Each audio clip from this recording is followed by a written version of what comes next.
welcome to the next episode of the Gentleman of Style Show. I'm Baldwin. And I'm Creech, and today we've got a wonderful guest for you. She's a beautiful lady, she's an author, she's a radio personality, among other things, a life coach. She's everything. So let's welcome to the Gentleman of Style Show, Miss Latise M. Howie. All right. Well, welcome to the show, Miss Howie. Well, thank you so much for having me. I appreciate you guys taking the time to talk with me. Yeah, I do. Well, you've got a lot of things going on, so let's jump right into it. Right. First of all, what I would like to know, okay, well, I know you currently live in Charlotte, but are you indigenous to Charlotte? Did you come from somewhere else? I did not transplant. No, I did not. I was born and raised. I was born at Charlotte Memorial Hospital. I was raised in Concord, North Carolina. Went to school, Concord, right outside of Charlotte. I went to school at North Carolina Central University. And then I came back and raised my family in Charlotte. And I've traveled all over the country. I've been able to travel abroad. I absolutely love my city. I do. And we were talking at the bar with the gentleman, and he was talking about Charlotte is so clean. And I'm like, yeah, that's what that's what everybody says, but I absolutely love it. So You're speaking about it like you're in a foreign country. Anytime someone asks, I talked to someone about Germany, and I lived in Germany for like almost a year. It's so clean. When you live in like one of the little foreign towns on the economy, they pick up everything. Yes. Cobblestone streets, there's no paper, there's no litter anywhere. Exactly. And that's what people say. Like you can come there at like 10 o'clock at night. Sanitation workers are out. They are cleaning up the city. It is that clean. I mean, it's seriously. And it was so funny. My daughter and I were talking about it earlier today.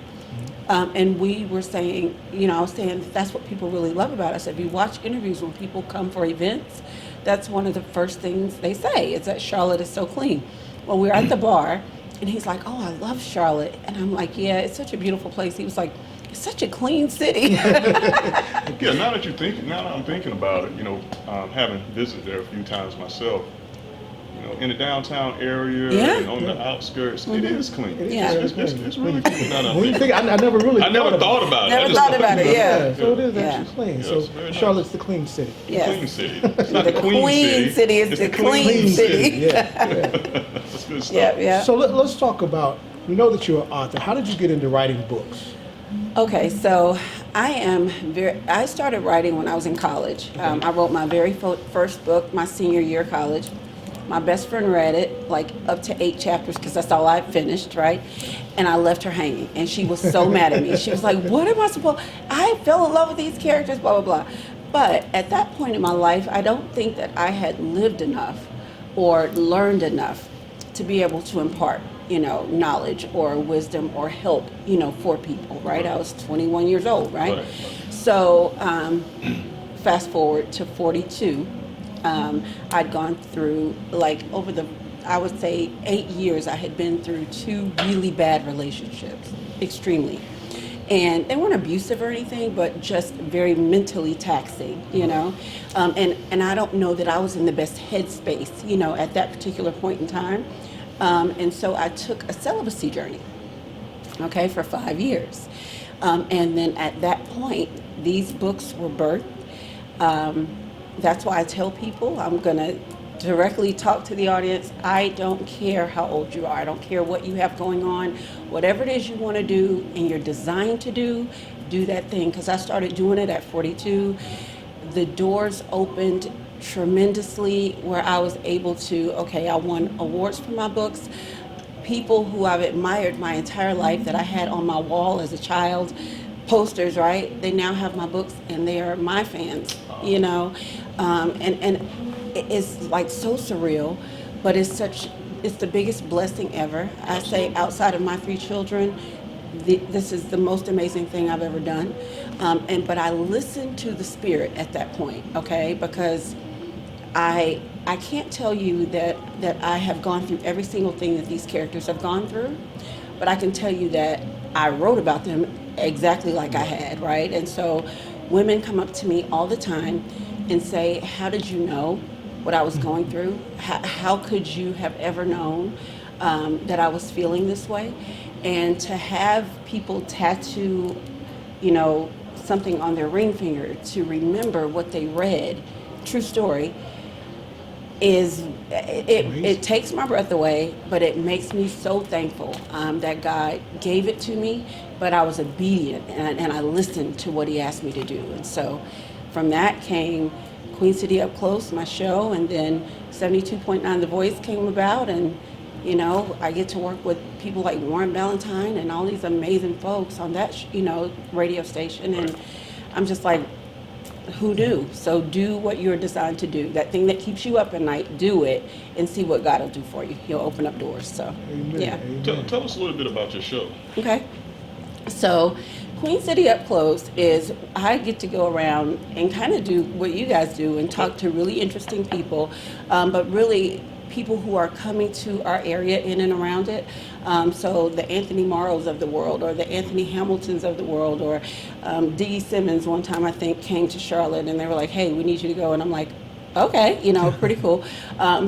Just getting to, but I also talk to everyday people, anybody who is doing, it's important. Dynamic things that need to have attention and light shed on what they're doing. I go and talk to them, because my format is to inspire and to help people get to the next levels of their life. Okay, that's also important. And so that's why I do it. And so when I'm sitting there and I'm talking to Omar Tyree, I want him to share with the audience, how did you get started? But talk to them about the hard times where you weren't selling any books. Right. You know what I mean? And then give them some advice as to what to do to get up out of that so that they can continue on their journey. So, yeah. Right. So similar. That's very exactly similar. what we do. Yeah. Our goal is to always give information and continuously make networks, and for people that if you don't know how to connect with them, you come through our show, we'll figure it out. We'll give you that pipeline. Absolutely. Yeah, and that crab in the bucket type Oh of my mentality, gosh. that's dead. Yeah, it is so dead. It's one of those things where, so I had to Google how to write a book. Okay, that's how that is literally how I started. My mother is a technical editor, and so I had the luxury of having that. However, my first book, right, I released it and did not let my mother, and nobody knew I was writing it except my brother Marathi. He's the only one that knew. And I said, I need you to read this. He was like, oh my God, this is so good. Like, what are you, and I'm like, well, I'm writing this book. And he was like, no wonder, like, you don't come out anymore. You don't, like, whatever. I was about to ask you about that process. Yeah, I was grinding it out, right? And staying up over in the morning, and the characters would literally wake me up at night, and I would have to stop, wake up, stop what I was doing or wherever I am, and really get the stories How does that down. happen to you? That happened to me the other night. I had this dream, and it was so vivid. As soon as I woke up, I just wrote it all down. I wrote it all down. I'll tell you that writing for me is such a spiritual thing. Right. I am very in tune to when I hear these things happening, and my daughters always say, Mommy, it's a form of crazy. You do know that. And I'm like, listen, as long as I don't answer back. But honestly, it happens a lot. It happens a lot, especially when I'm in writing mode. Right. And so right now I'm chilling out just a little bit because I have these other projects. But I just thank God that I listen and discern that it is him, and then do exactly what he's asked me to do. So, yeah. So let's get into the books. What's the first book?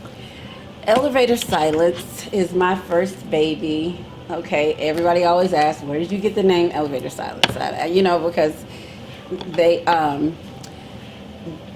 Elevator Silence came from me being at Myrtle Beach.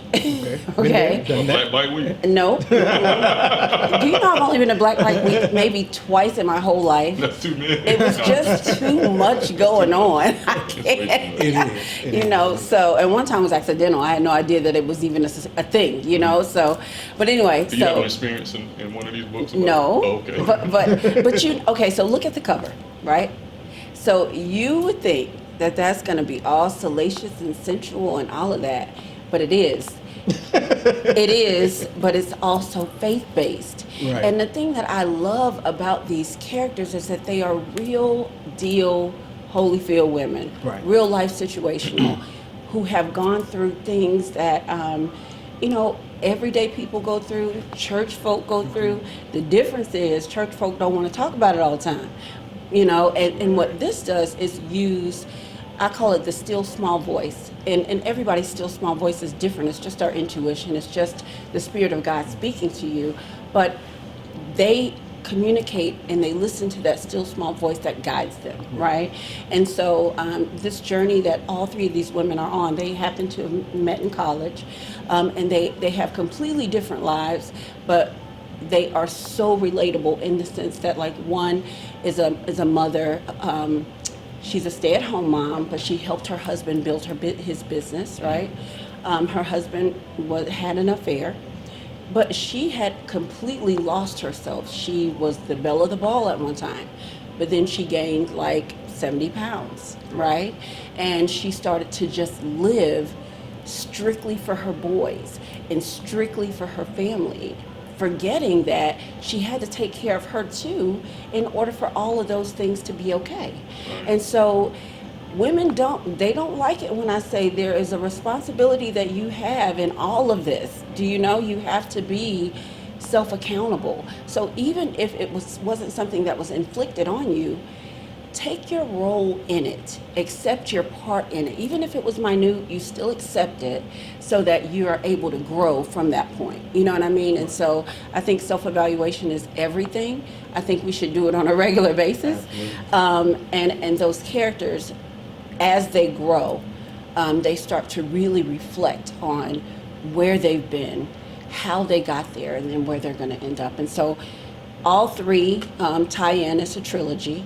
I'm telling you, they wouldn't stop talking to me. And you can see my growth as a writer because they get thicker through. I see.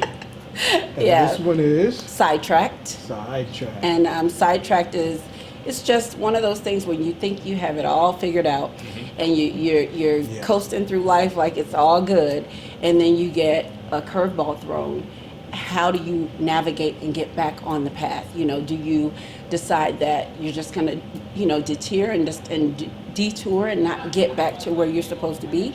And then the sidetrack, right, or the detour determines the type of person you actually are, right?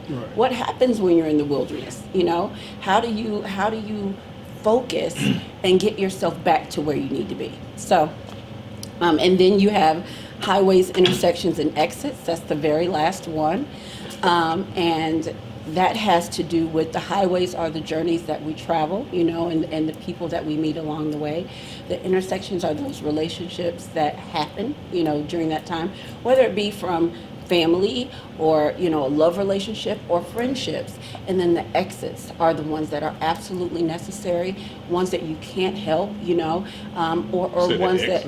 Exits. Oh, the like exits. were departures, sometimes things are just for a time, you don't want to see everything end, but it's necessary for some things to end in order for you to continue to, grow, or even for you to actually to begin. So, yeah. That's so true.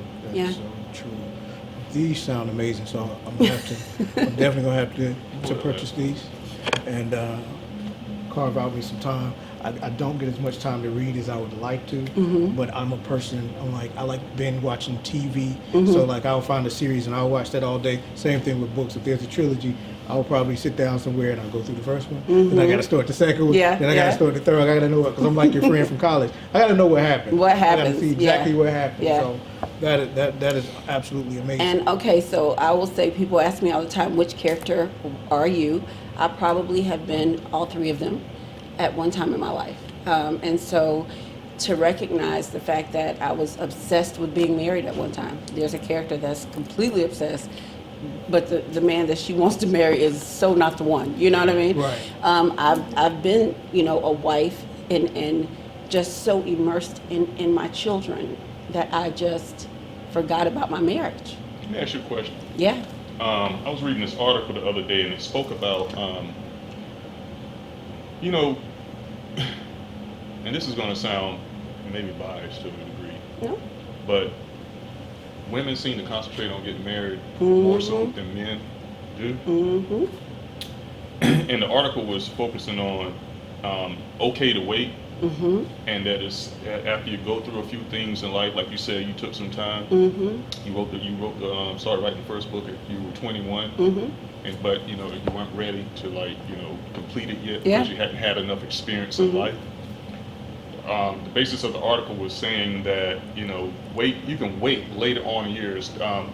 Relationships at the latter end are more successful. Right. Are more successful. Absolutely. On that. That's the truth. So you agree with that? 100%. 100%. I think that I tell my daughters all the time. I have a 25-year-old daughter and a 23-year-old daughter who's here with me today.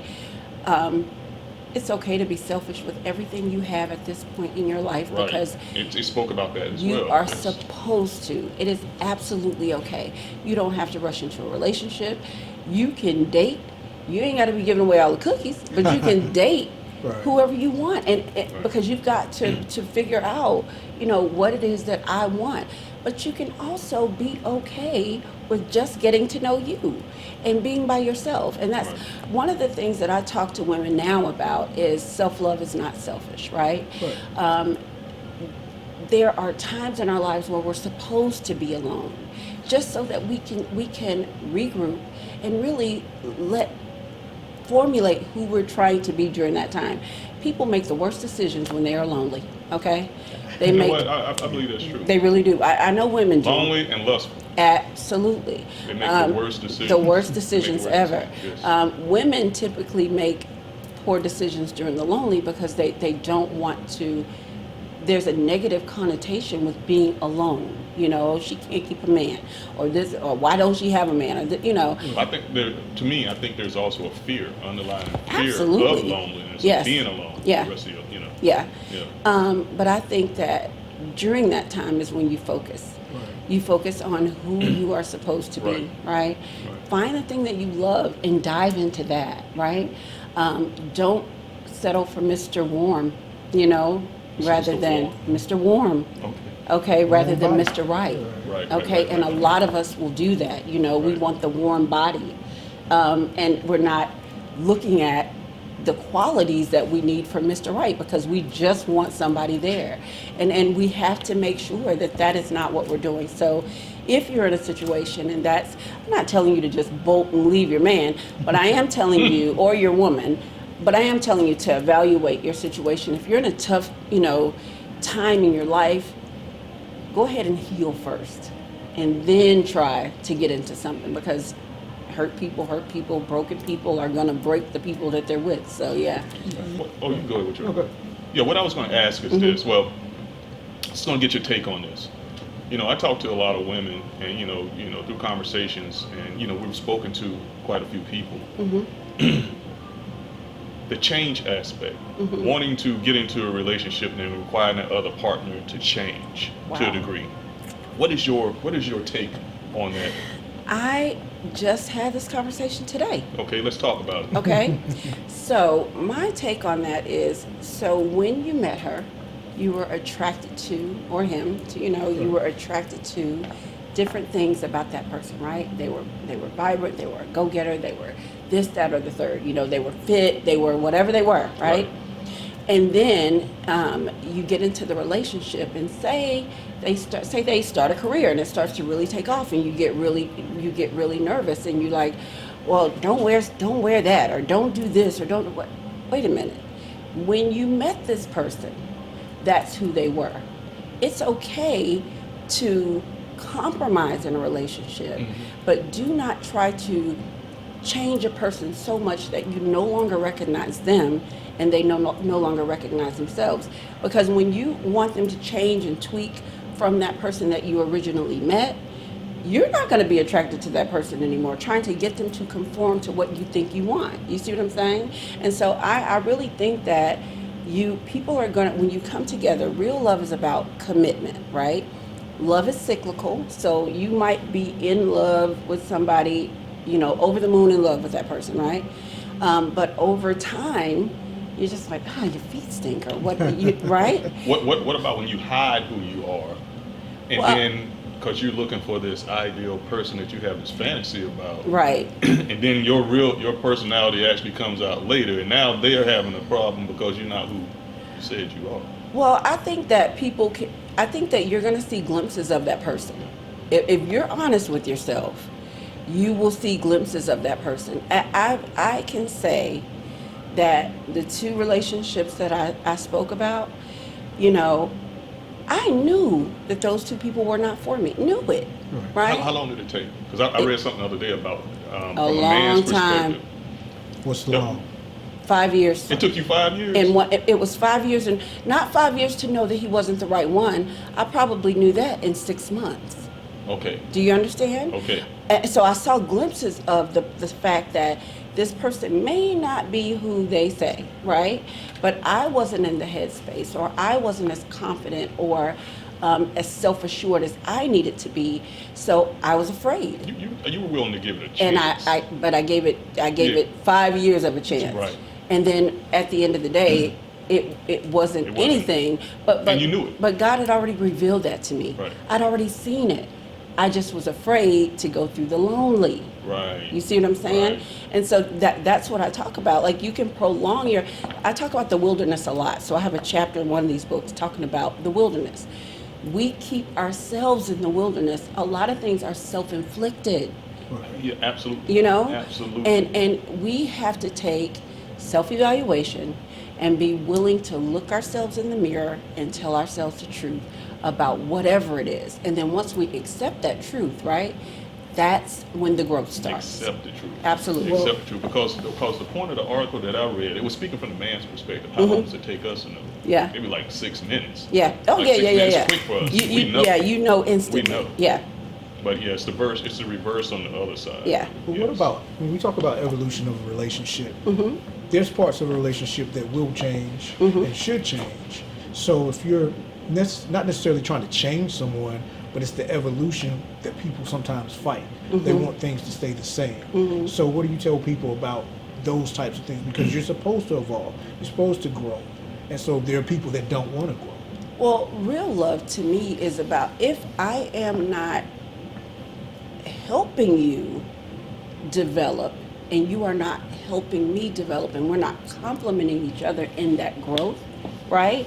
Because the relationship should be, I lift you up when you're down, you support me when I'm weak. It's a give and take situation. It's not always 50-50. It's not, you know, but Exactly. because relationships are they go through stages, you know. I think that we have gotten into situations where we give up far too soon nowadays. I totally agree. We want instant gratification Right. for everything. Right. And so when we're in these relationships and they don't play out like they do on TV, you know, on the Hallmark Channel, you know, we instantly want everything to be perfect. Right. That is not how we are as human beings by design. And I've talked about this thing before, because everyone has little things about them they may ignore, Yeah, you know, the other person. yeah, But over time, those things become nothing. right. Over time. So to your point, Yeah. yeah. Well, I think I was going to say this earlier. There's a difference between the emotion of love and deciding to commit Right. to an individual. Do you see what I'm Right, saying? right. Because you can be committed. Right. There's a And deepness to that. there is a spiritualness actually to Right, that, where right. where you're connected in that way. I can be in love with you, and in 6 months you do something so detrimental that I decide I hate your guts. Love goes to hate, boom, just like that sometimes, does it not? But when you are in a situation where you are committed to the relationship, you're committed to making it work, you know, I might not like you in that minute, right? But I'm still committed to you as the individual. We've made a commitment together that we're going to see this thing through. So I think there's a difference. Yeah. Absolutely right. Absolutely right. You have sexy stuff up in here. No, I mean that's real. Yeah. That's really real. I see people out there suffering because Yeah. they don't know which way to go. Right. They have no clue on which way to go. I'm talking about on the male side and the female side. They want something, they want it, but they have no really indication. I mean, there's a lot of information out there in order to help them guide through. And I think some of it may go back to people being stuck in like the older ways. We're evolving now because Yeah. of the information age. Yeah, We're yeah. able to see stuff, and there's a lot of stuff about mental health out there and all of that. that goes on. So I think, and like to me, like the kids today, like I talk to my daughters sometimes, and the way they think about things is totally different. Totally different. It's totally different. Yeah. How we think about things. Yeah. You know. I listen to my daughters a lot more now because I could never see myself online dating. Right. Could never do it. Right. I just feel like It's non-existent. right. And it's even though I know it exists, it's a foreign concept to me because I feel like I could be sitting beside you and know you for 10 years and you can still be masking who you are. So on the internet, Jesus, right? Whatever, right? So I'm one of those people where I'm like, how do y'all do Tinder and this swiping and all this stuff that they do? It goes back to the instant gratification. That's exactly right. People don't really talk anymore. They sure don't. They'll text you to death, but they will not call you on the phone. And I'm bad at that too. I'm about to say the same thing. I'm bad at we that don't have too. anything real to talk about. Yeah. Look, we can do it in short little bursts with text. I mean, I'm fine. But it feels weird. I mean, I have an earpiece, but it feels weird to have a phone up to your head now. Like back in the day when you first got a cell phone, it wasn't It's Bluetooth. like too much work. So it's like you need to do that. you walk around like this all day, like, hey, It's too what's much. your... Yeah. Yeah. And remember when it was like as big as Yeah. it's huge. So yeah. You know, it's just, Funny. but the instant gratification is wild because the kids now, everything is there for them. Everything. There's no reason for them not to know anything. There's no reason for them not to know how to do anything. Right. I'm gonna tell you, YouTube is my best friend. They should send us a check for me saying that. I've learned so many things from YouTube. How to do. I restored a whole townhouse through YouTube. Oh wow. Yeah. Everything I need to know, I went on YouTube and I restored the whole townhouse. And it's just. That's why I tell my daughter, she'll come and ask me a question. I'm like, you're kidding me, right? You're going to come ask me a question with all this knowledge out here. Right. She's 21. I'm like, all this knowledge out. If you can't find it, then you ask me. Mm-hmm. Or if you need clarification, you ask me. Don't come ask me anything unless you tried to find it. Absolutely. Yeah. You're right, though. That instant gratification, it definitely is generational. It's unfortunate because we have lost the art of communication. And I think in order for relationships to get back to where they need to, we have to continue to talk to one another. If we don't, if we're sitting in the room and you're always on your phone and I'm always on my phone and we look up just to, glance every once in a while, and then maybe we go to bed, right? Mm-hmm. That's not a relationship.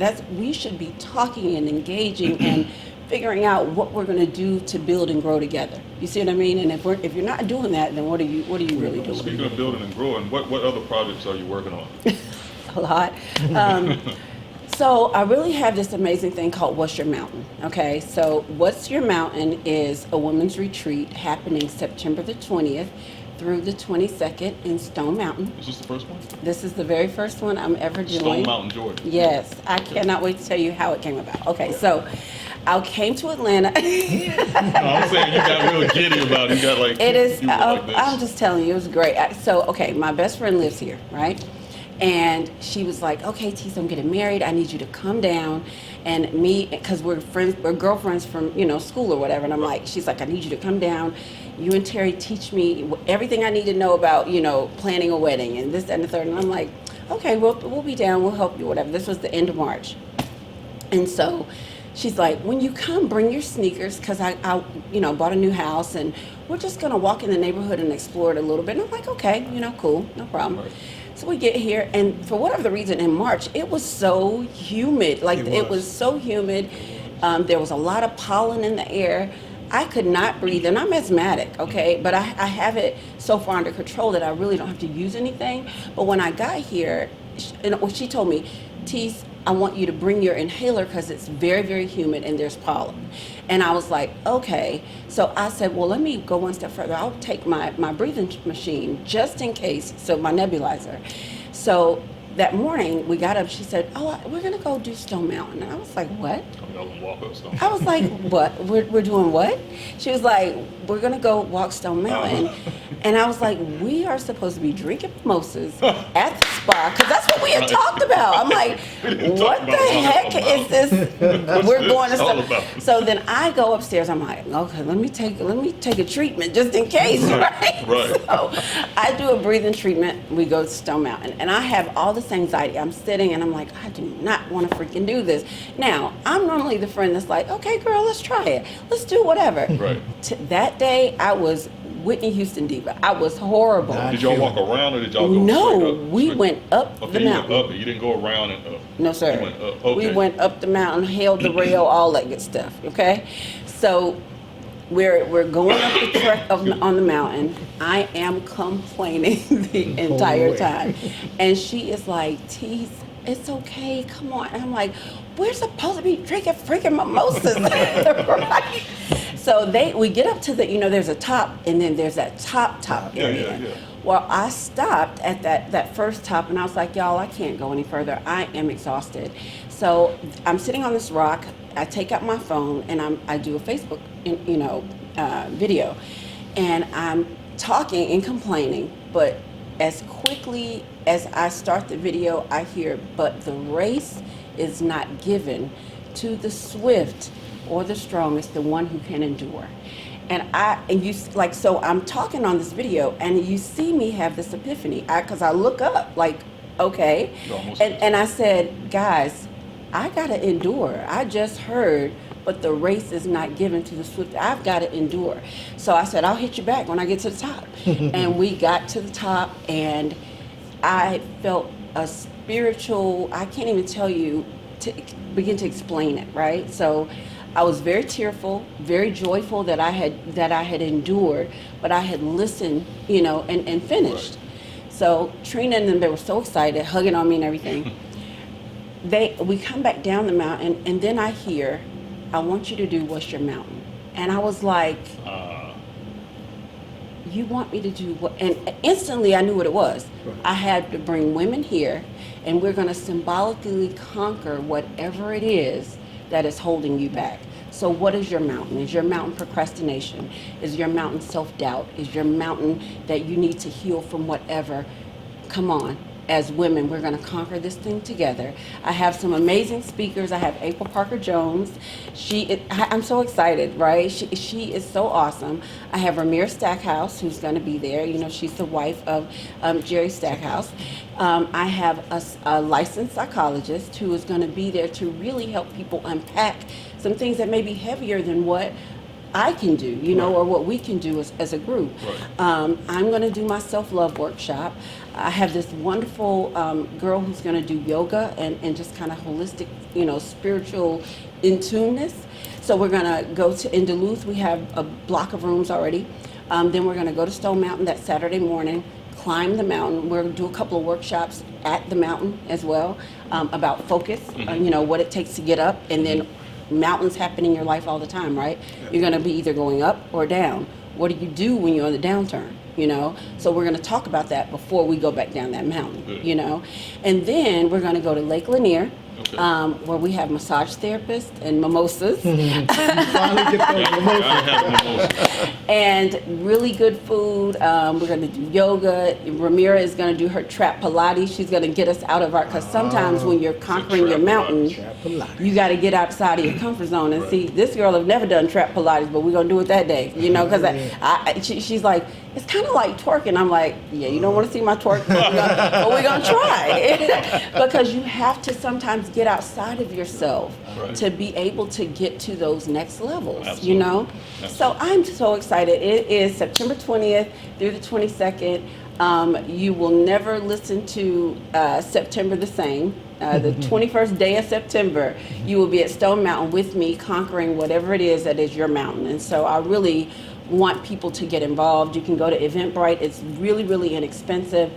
You'll love it. Just go to Eventbrite or hit me up, at LaticeMHowie.com or at, Latise on all of the social media. So I'm Latise M. Howie everywhere.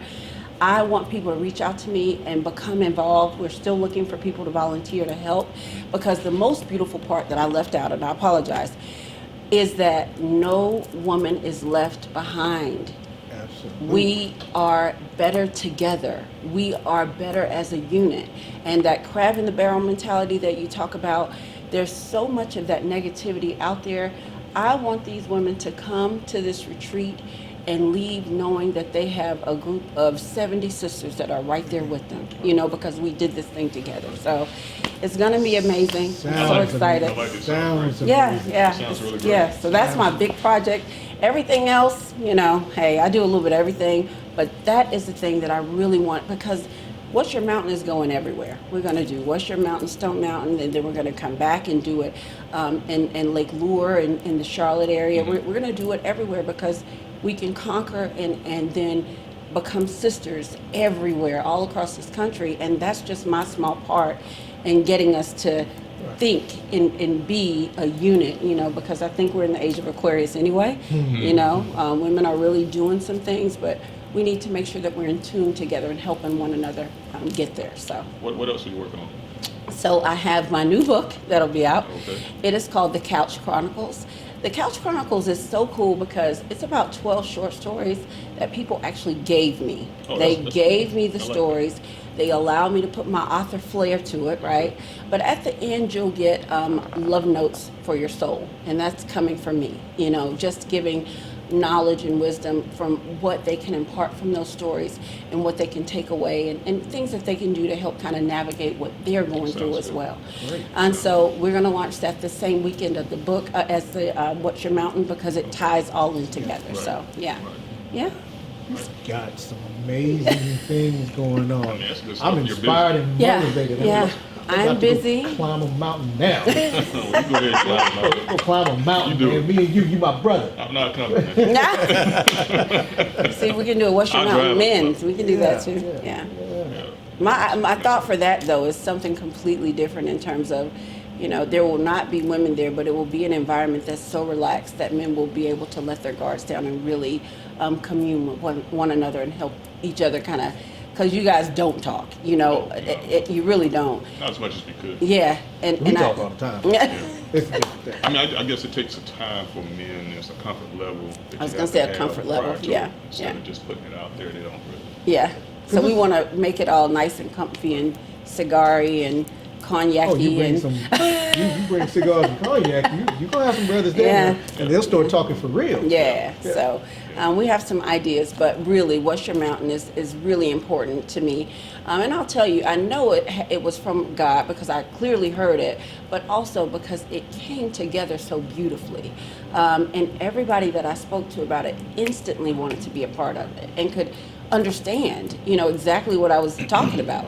And so I can't wait for it to happen. I'd love to be able to come back and tell you guys how it went too. We'll definitely So, have yeah. you back, and we Yeah. definitely want to know how it went. Yeah. I'm sure you'll have a lot of stories to tell. Absolutely. Oh, we're going to have video diaries so they can come in and kind of talk by themselves. Oh wow. Yeah, and kind of where they were when they got there and then how they, because they're going to be changed women when they leave. So, yeah. Man, that's an undertaking. That's a lot to do. Yeah, it's a lot, That's but a lot. No, but get it done. oh yeah, Yeah, because it's definitely get it done. necessary, right? It is necessary. Absolutely. It definitely is. Yeah. It definitely is. Good. We good? Yeah. We're good. I think we're good. I- It's been a pleasure Oh, speaking with you today. absolutely, yeah. We really appreciate it Yeah. so much. You came all the way down here to Atlanta. Look, I'll come back. Look, I absolutely, I just believe I call myself a broken vessel. I believe God pours into me so that I can pour out onto others. And so as long as I have breath, that's what I'll do. And so that's what I'll be doing. Yeah. Absolutely. We're good. All right. Well, we're going to wrap it up. All right. You know, as we like to say, there's no excuse for good taste, because here on the Gentleman of Style Show, we believe in better. I'm Baldwin. And I'm Creech. Till next time. See ya.